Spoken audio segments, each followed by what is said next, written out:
দাঁড়াও শিয়াল ভাই, তুমি আমার ছানাগুলোকে খেও, কিন্তু তার আগে তোমাকে আমার ছানাদের একটা শেষ ইচ্ছা পূরণ করতে হবে। শেষ ইচ্ছা? আচ্ছা ঠিক আছে, বল তোর ছানাদের কি ইচ্ছা আছে? আমার ছানাদের শেষ ইচ্ছা যে তারা বাঘের দুধ খাবে। তুমি বরং কিছুদিন আমার ছানাদের বাঘের দুধ এনে খেতে দাও। বাঘের দুধ খেতে পেলে ওরা অনেক মোটা ও তরতাজা হয়ে উঠবে, আর এতে করে তোমারই লাভ হবে। এমন কথা শুনে শিয়াল মনে মনে ভাবে, এটা আবার কোনো কঠিন কাজ হলো নাকি?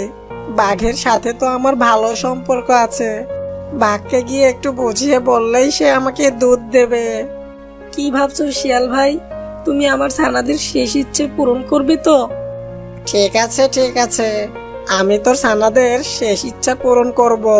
তবে আমি কিন্তু তোর ছানাদের জন্য মাত্র 10 দিন দুধ নিয়ে আসব, আর 10 দিন পর আমি তোর ছানাদেরকে চিবিয়ে চিবিয়ে মজা করে খাবো।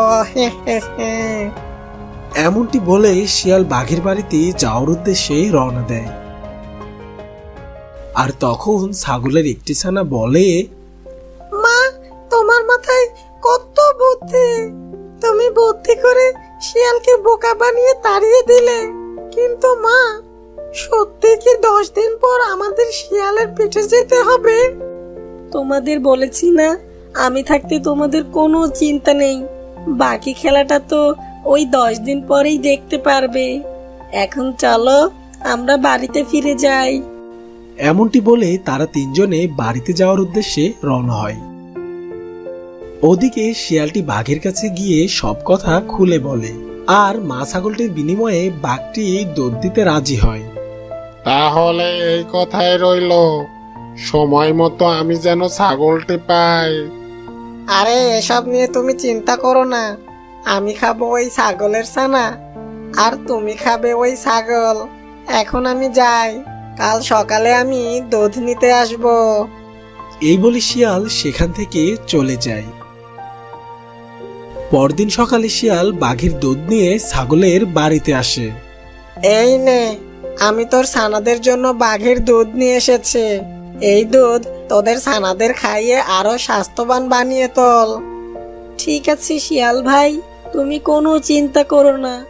মা ছাগলটির এমন কথা শুনে শিয়াল সেখান থেকে চলে যায়। আর এদিকে ছাগল ছানা দুটি বাঘের দুধ মজা করে খেতে থাকে। এভাবেই প্রতিদিন শিয়াল বাঘের কাছ থেকে বাঘের দুধ এনে ছাগলকে দিতে থাকে, আর ছাগল ছানা তা মজা করে খেতে থাকে।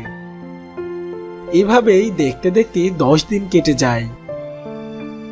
মা, দেখতে দেখতে তো 10 দিন পার হয়ে গেল।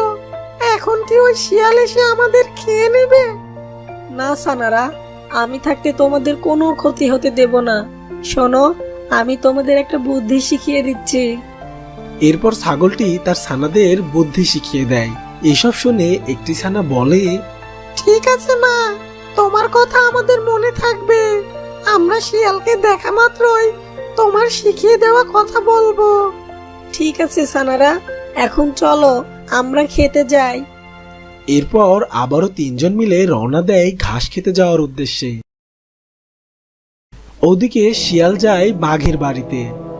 কিরে, 10 দিন তো কেটে গেল, আমাকে তুই কি বলেছিলি মনে আছে তো তোর? হ্যাঁ হ্যাঁ, খুব আছে। এজন্যই তো তোমাকে ডাকতে এসেছি। এখন চলো ওই ছাগলদের কাছে। এমনটি বলে শিয়াল ও বাঘ মিলে রওনা দেয় ছাগলদেরকে খাবে বলে। কিছুক্ষণের মধ্যেই শিয়াল ও বাঘ ছাগলের কাছাকাছি পৌঁছায় যায়। আর এদিকে একটি ছানা শিয়াল ও বাঘটিকে আসতে দেখে ফেলে।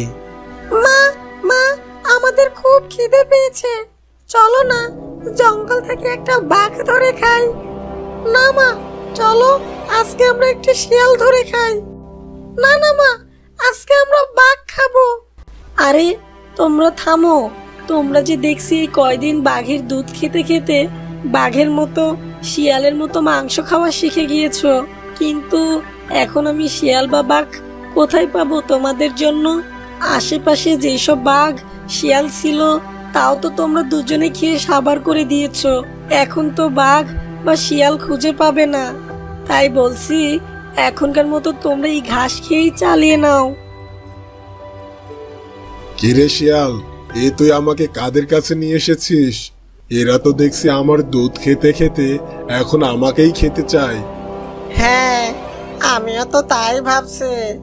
ওদের সামনে যাওয়া মানেই তো এখন নিজের প্রাণ নিজেই বলি দেওয়া, তার থেকে বরং আপন প্রাণ আগে বাঁচায়। এমনটি বলেই শিয়াল সেখান থেকে পালিয়ে যায়। ওরে, আমাকে নিয়ে যা, এই ছাগলের দল আমাকে পেলে যে আস্ত রাখবে না। এমনটি বলে বাঘটিও অনেক ভয় পেয়ে পালাতে থাকে। আর এদিকে ছানারা বলে, মা, তোমার বুদ্ধি কাজে লাগিয়ে ওই শিয়াল বাঘ এদেরকে তাড়াতে পেরেছে। আমাদের কথা মনে থাকলে ওরা আর আমাদের সামনে আসবে না। হ্যাঁ সানারা, তোমাদের তো আমি আগেই বলেছি বিপদের সময় মাথা ঠান্ডা রেখে বিপদের মোকাবেলা করতে হবে, তাহলেই সহজে যে কোনো বড় বিপদ থেকেই আমরা মুক্তি পাবো। তো বন্ধুরা, গল্পটি তোমাদের ভালো লাগলে ভিডিওটিতে একটি লাইক দিয়ে দিও। আর এমনই নিত্য নতুন গল্প সবার আগে পেতে চ্যানেলটি এখনই সাবস্ক্রাইব করে পাশে থাকা বেল আইকনটি বাজিয়ে রাখো। দেখা হবে আবারও